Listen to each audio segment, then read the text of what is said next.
Mais à un moment donné, ils se sont séparés.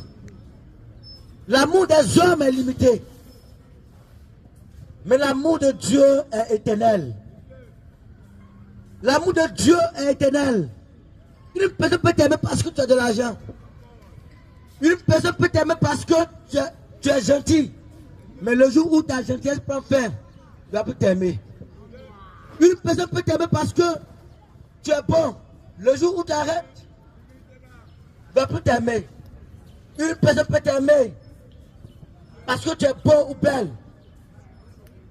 Ou même parce que tu lui as rendu un service. Mais après, quelque temps peut t'haïr. L'amour des hommes est limité, est conditionné. Mais l'amour de Jésus est éternel.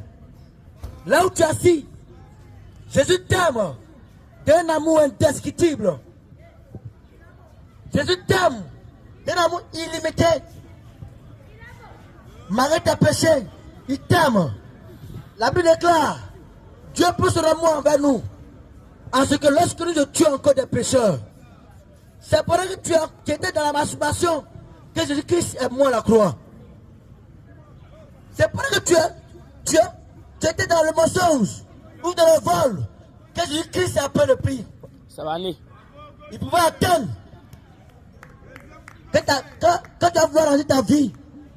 Mais Jésus voyant la souffrance des hommes. Il a vu ta souffrance, tes vols. Et c'est ainsi qu'il a payé le prix.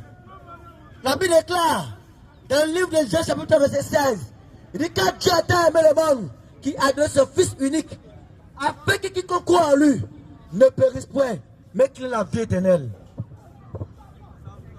Quand Dieu a tellement aimé les pécheurs, il a donné Jésus, afin que quiconque croit en Jésus, afin que quiconque croit en Jésus, ne soit pas à l'enfer, mais qu'il soit sauvé.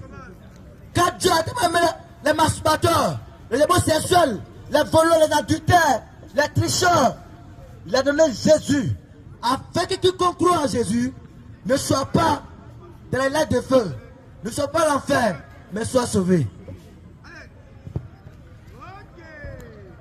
Là où tu es assis, il y a encore de l'espoir à faire le bon choix. Aujourd'hui, nous sommes dans une génération ou dans un monde, des gens sont prêts à avoir de l'argent, mais ils négligent le salut.